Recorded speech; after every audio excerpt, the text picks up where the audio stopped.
Valentine's Day, a day of love, couples, romance, and if you're like me and paid attention to this game came out years ago. I'm specifically talking about, as you see in the title, Huniepop 2 Double Date. This came out on Valentine's Day a few years back and was one of the first ever successful Let's Plays I did when I started wanting to do more gaming content on the channel. Today, I'm going to hit you guys with my honest thoughts and honest ranking of all 12 girls in Huniepop 2 Double Date.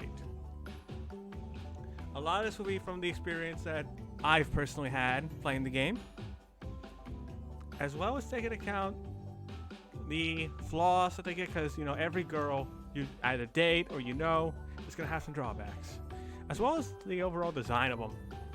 So that being said, let's start with our ranking. I don't think this is going to come as a surprise to anybody, but in last place I got Sarah. Oh, Sarah. Fun character overall.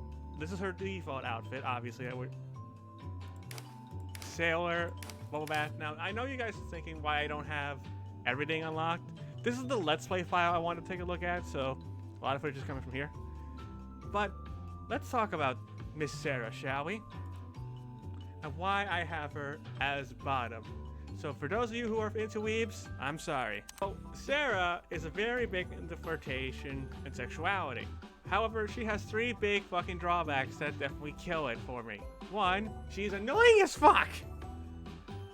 I kid you not, every time you interact with this girl, it is an absolute nightmare. She'll introduce herself and be high-pitched and annoying and demand you pay attention to her constantly in a game where you have to alternate between dates. Number 2 is the fact she's an attention whore.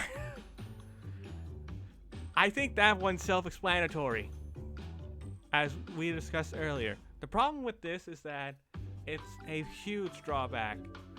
Again, you're focusing on 2 girls at once in this game, so the fact that Sarah demands you give all her attention to yourself, it's not exactly fair to the other person you have with you.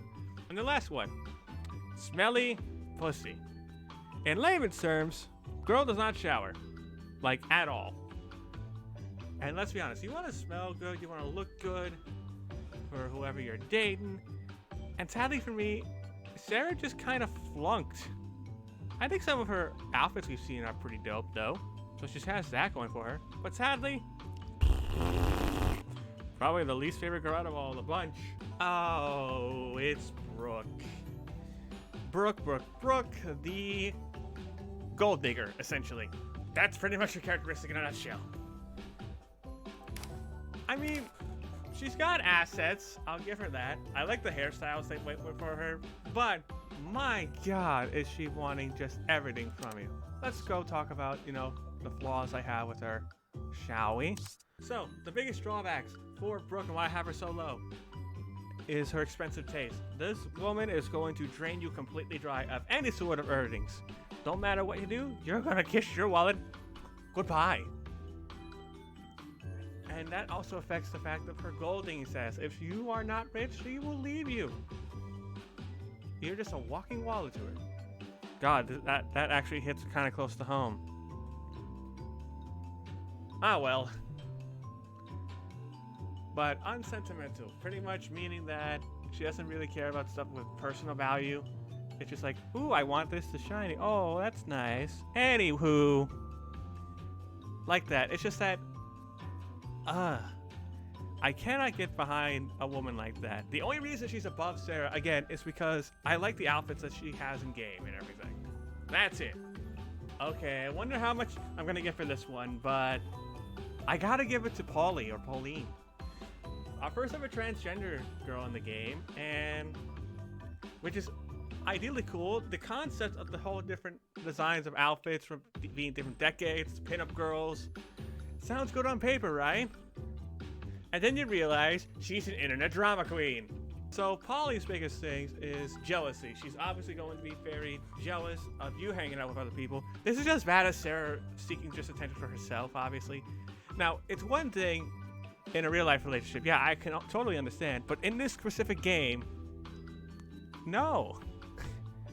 Like, you're fine with me talking and chatting if they're my friends and everything, but come on. You gotta let me have friends that are girls. Otherwise, how am I gonna understand you better?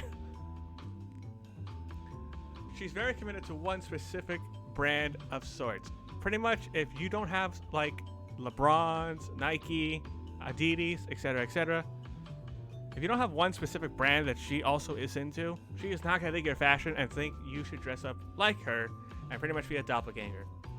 Shit, I wonder if that means we can get some of those crazy outfits she was wearing earlier. Probably not, though. And of course, the biggest drawback for Polly, why I have her so low, the drama queen stuff, especially online. A lot of relationships I have are online, and this is just a no-go. Imagine dating someone who just starts drama online constantly, and you're in this relationship with them. Like, I feel so bad for you if you get into this ordeal. Polly, I wanted to like you so much, but these drawbacks really killed you. Now onto the girls, the middle of the pack, as I should say, as we get towards number 5, that, you know, I had fun memories of, but they weren't fully memorable like the top 5. Starting with Leilani. Okay, so let's talk about Leilani's negatives this time around first. She's old-fashioned. She prefers the old-style tradition. Cheap is being very skittish and kind of makes her adorable in that sense. And she just doesn't have full confidence in herself. But that's a lot of people I know of, and that's completely understandable. And I like the fact that in specific interactions like her and Jessie, they tried to help out with that. As for her designs, honestly, they're just all pretty simple. Like, nothing that tells me, wow, you look pretty awesome. I like the hat outfit, I guess, in Sunny Day. If I were to have a favorite outfit, probably the masseuse getup.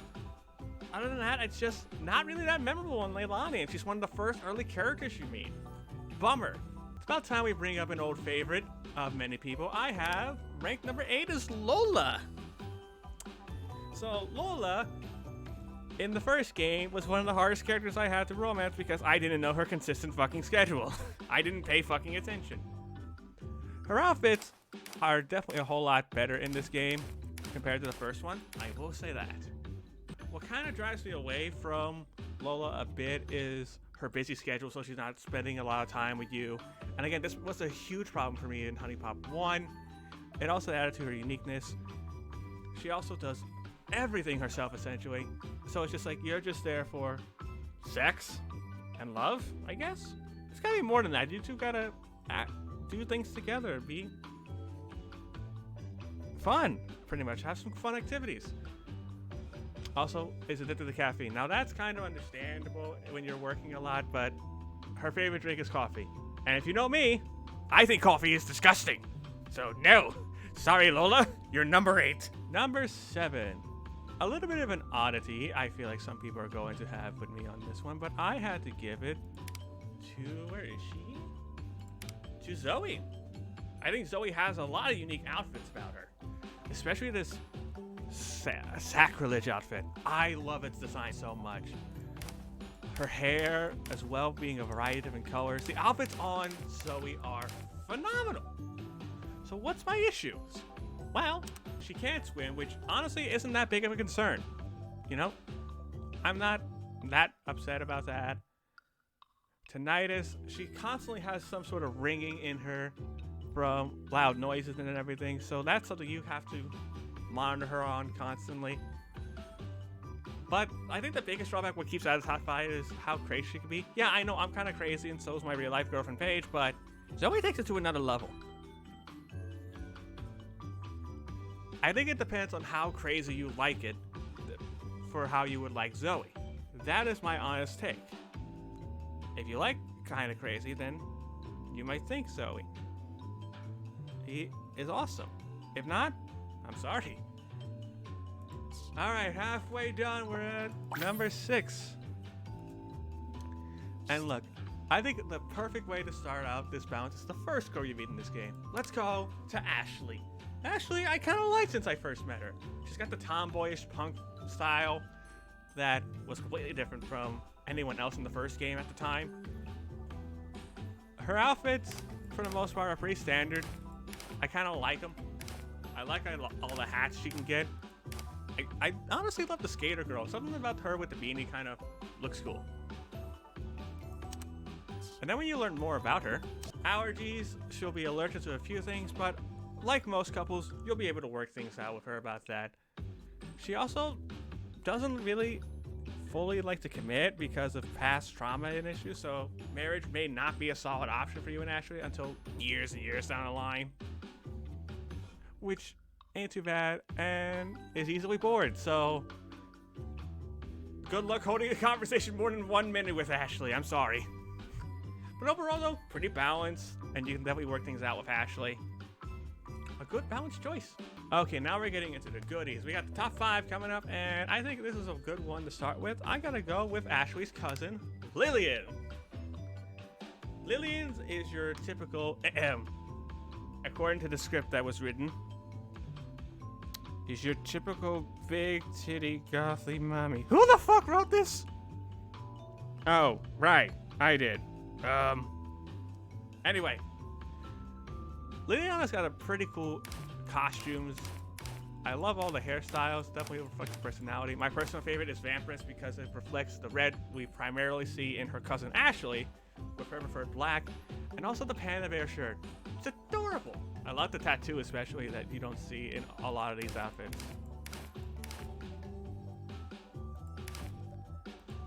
So Lillian's biggest drawbacks. She's got asthma. Okay, that's not too bad if you're not someone who's physically athletic, but if you are, you may have a little bit of issue. The darkness is another one. She's really into the gothic horror and dark humor.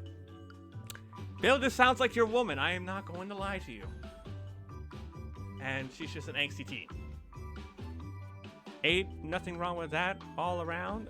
And the only reason I put her above Ashley is because I like some of the costumes she has a little bit better. Especially the Panda Bear, because Panda Bear's adorable. Don't question me. Number 4. As they say, oldie is a goodie, and that's why I like Jessie at number 4. I kind of liked her in Huniepop 1. The story with her and Tiffany was pretty adorable. Not a whole lot is referenced here in Huniepop 2 because of the bigger cast, but she does come and help someone like Leilani with the low self-esteem issues. The hairstyles and costumes I really like for Jessie. They definitely gave her a little bit of a glow up.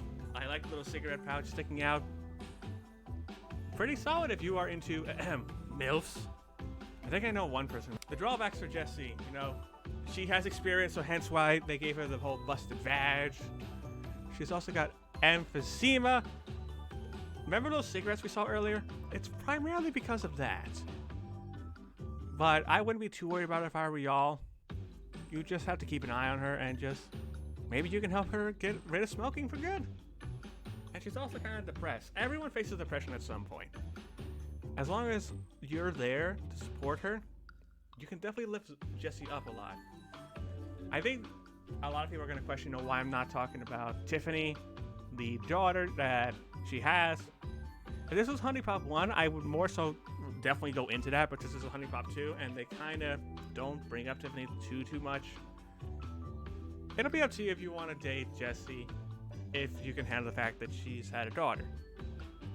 I like Tiffany personally, so there you go. Number 3 was one I did not expect to like when I first met her, but I kind of do. I gotta give it to Candace, aka Candy. Yes, I know, she's wearing questionable attire, but that's because in game she's a fucking stripper. No, that is actually a thing. And she has some of the most funniest interactions with people like Abia, but my personal favorite is with Nora. And because Nora wants to help Candy get better, but more on that later.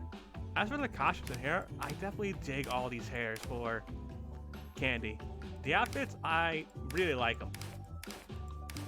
They definitely capture the whole stripper little person that Candy can be. And it definitely reflects her bubbly personality, which, speaking of which, yeah, the whole bubbly personality is one of her drawbacks.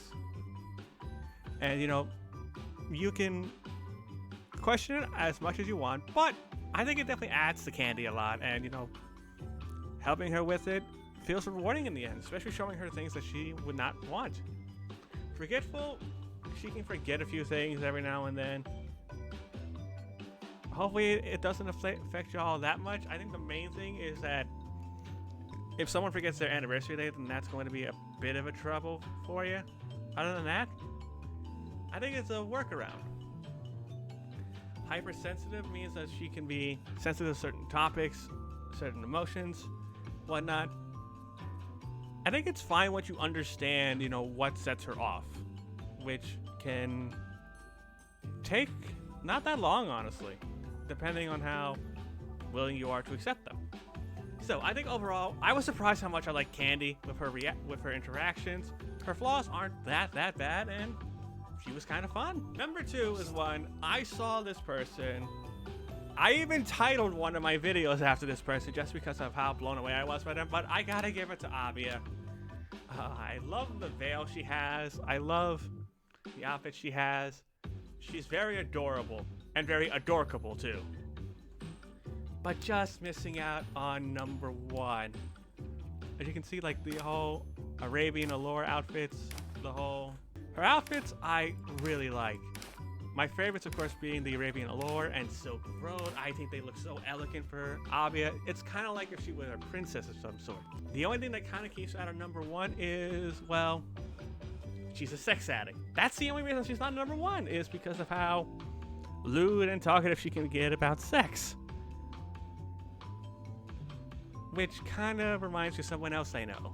And it's not that bad. The whole one pump jump thing is mostly, how long she'll last in bed. But honestly, it's not that bad. You can work around it. And self-efficiency, I still don't know the actual fucking definition of this.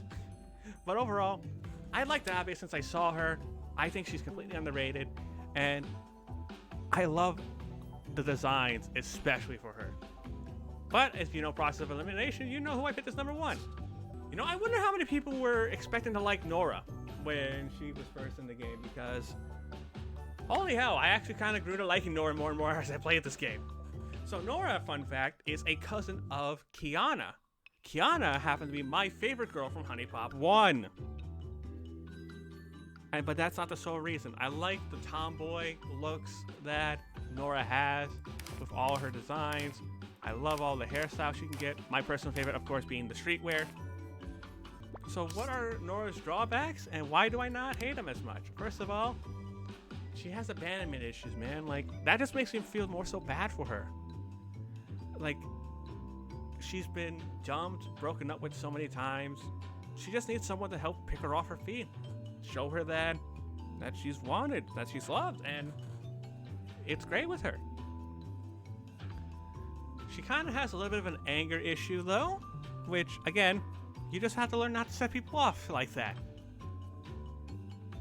And she's definitely sensitive when it comes to stuff like family. She really loves Kiana. She really loves Philip, Kiana's son. And it definitely reflects on some of the gifts you can give her. And again, as we referred to earlier, she wants to help Candy. Despite, being her dealer, she wants Candy to get better. And I find it very commendable. Overall, though, I was definitely not expecting to like Nora as much as I did. I ended up liking her so much. I think she's, personally, my favorite girl in Huniepop 2 Double Day. But that is just my opinion. What did you guys think? Comment down below. Who is your favorite girl from Huniepop 2 Double Day? If you want to see me actually play this game, there's a link to the playlist. Yeah, I've actually am going to go back to this game, probably after Pokemon Cops. Or after Emerald Nuzlocke, whatever ends first. Well, with that being said, thank you guys for watching, and I'll see you all later.